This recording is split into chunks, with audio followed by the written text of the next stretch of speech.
Inspection and testing, surface installations. Field acceptance inspection and testing. The field acceptance procedure should be performed each time a new or reworked blowout preventer of unknown condition is placed in service. Ram-type preventers and drilling spools. A. Visually inspect the body and ring grooves, vertical, horizontal, or ram bore, for damage, wear, and pitting. B. Check bolting, both studs and nuts, for proper type, size, and condition. Refer to Section 8A for bolting recommendations. C. Check ring joint gaskets for proper type and condition.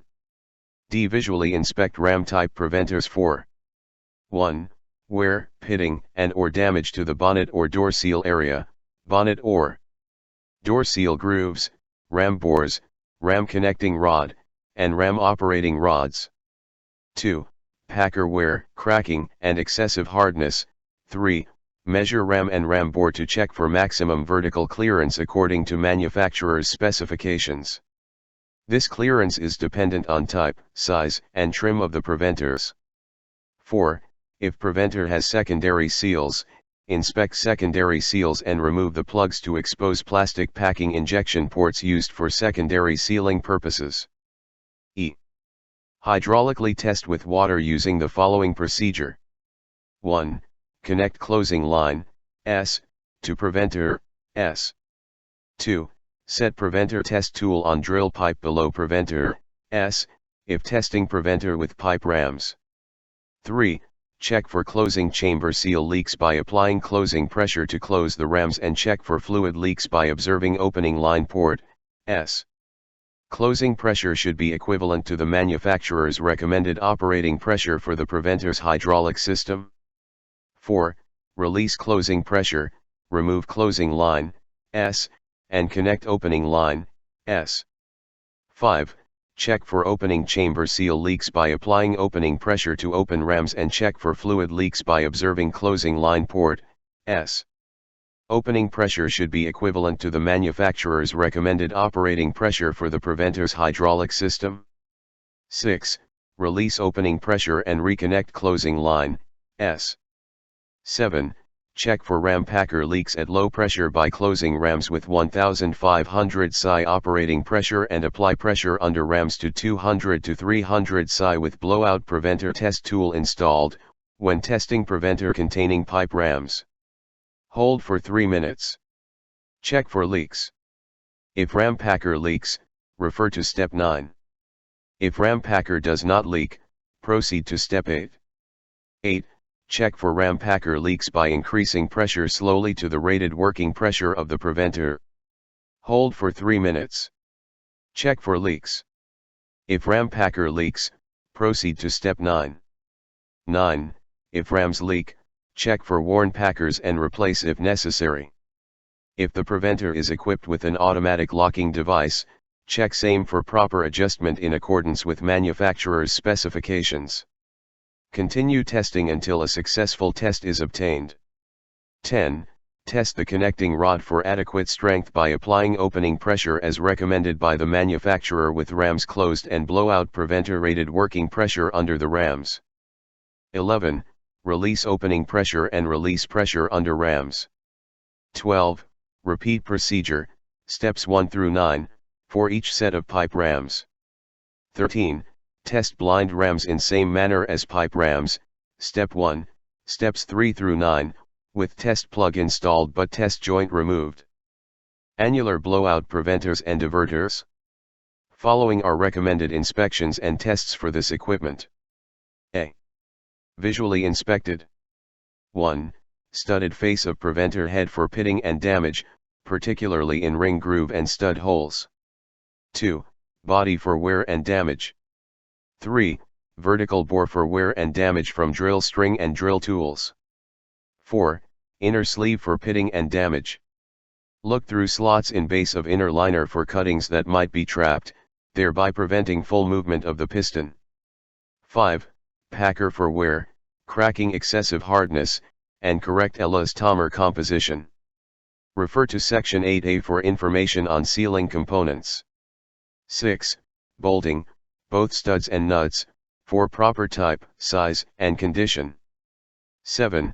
Ring joint gaskets for proper type and condition. Refer to Section 8A for ring joint gasket recommendations. B. Hydraulic test using the following procedure. 1. Connect closing line to preventer. 2. Set blowout preventer test tool on drill pipe below preventer. 3. Test the seals between the closing chamber and wellbore and between the closing chamber and opening chamber by closing preventer and applying manufacturer's recommended closing pressure. If other chambers are located between the wellbore and operating chamber, this seal should also be tested. 4. A. If pressure holds, refer to step 13. B. If pressure does not hold and no fluid is running out of opening chamber opening, the seal between the closing chamber and the wellbore or other operating chambers is leaking. Refer to step 11. C. If fluid is coming out of the opening chamber opening, indicating the seal between the closing chamber and opening chamber is leaking, proceed to step 5. 5. Release closing pressure. 6. Install plug-in opening chamber opening, or if opening line is equipped with a valve, install opening line and close valve. 7. Test seals between the closing chamber, operating chambers, and wellbore by applying manufacturer's recommended closing pressure. Observe to see that pressure holds. 8. Release closing pressure. 9. Remove plug-in opening chamber opening and install opening line or open valve in opening line. 10. Apply 1500 psi closing pressure. 11. Apply 1500 psi wellbore pressure.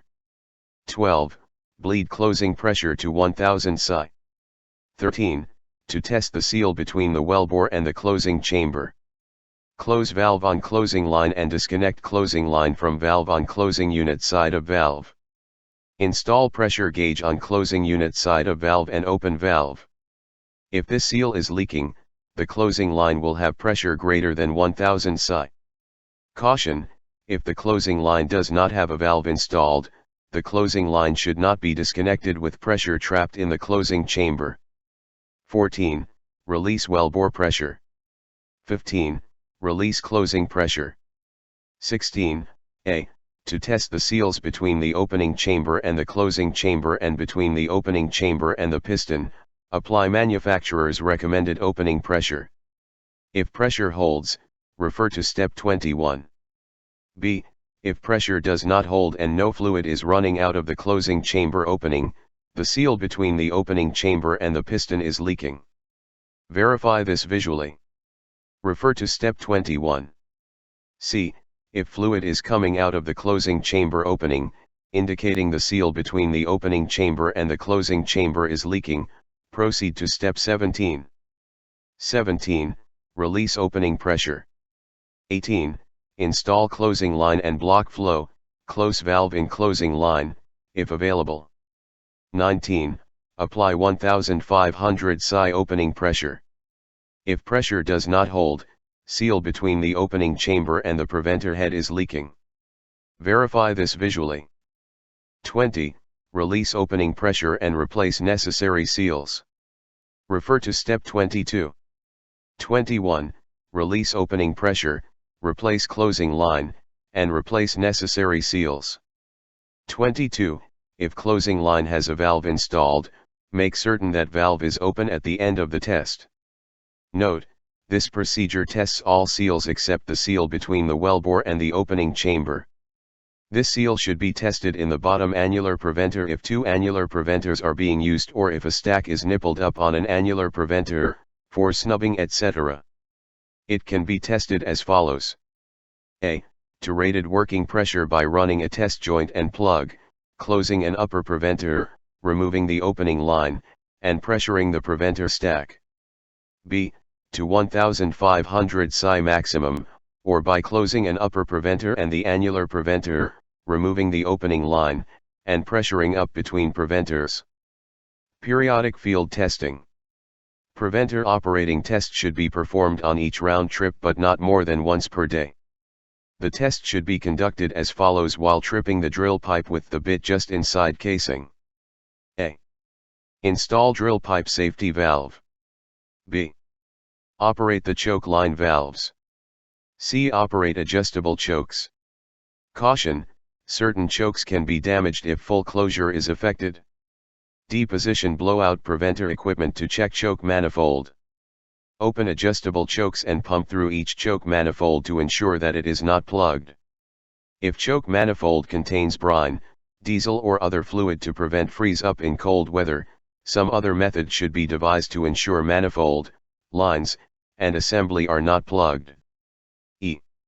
Close each preventer until all pipe rams in the stack have been operated.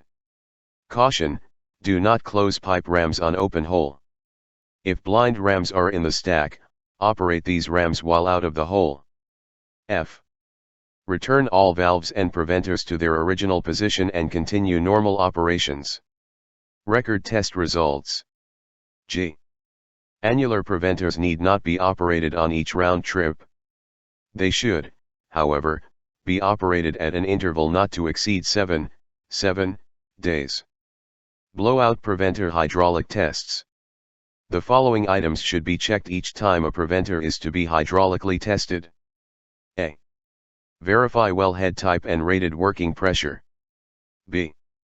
Check for wellhead bowl protector. C. Verify preventer type and rated working pressure.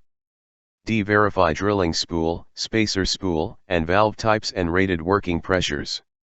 E. Verify ram placement in preventers and pipe ram size. F. Verify drill pipe connection size and type in use. G. Open casing valve during test, unless pressure on the casing or hole is intended. H. Test pressure should not exceed the manufacturer's rated working pressure for the body or the seals of the assembly being tested. I. Test pressure should not exceed the values for tensile yield, collapse, and internal pressure tabulated for the appropriate drill pipe as listed in APIRP 7G, recommended practice for drill stem design and operating limits star. J. Verify the type and pressure rating of the preventer tester to be used. Auxiliary equipment testing.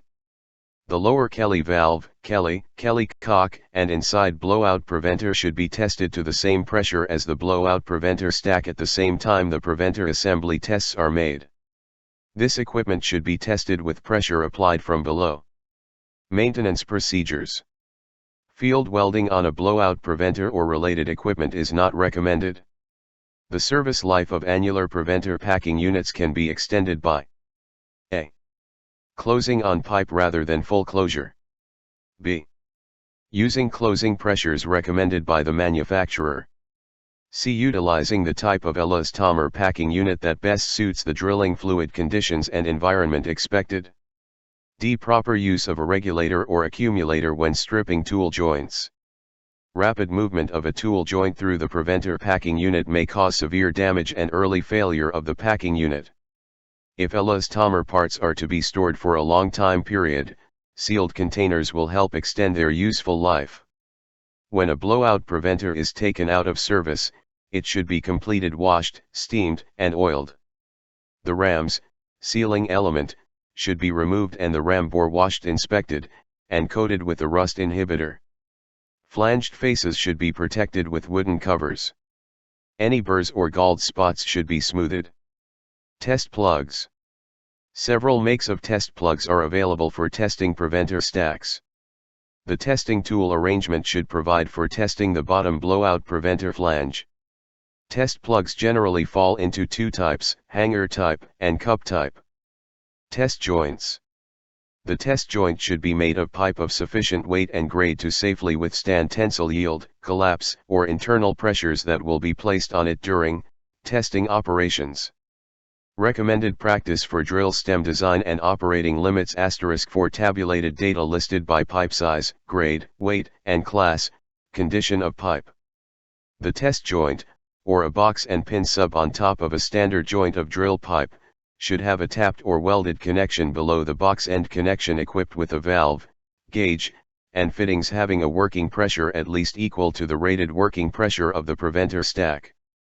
Weep holes may be drilled in the pin end of the test joint or may be installed in the test plug. Casing ram test sub. Casing rams can be tested by connecting this test sub between the test joint and the test plug so that the sub can be placed in the casing rams to be tested. A casing ram test sub can be made by welding tool joint connections on the ends of a short length of casing of desired diameter.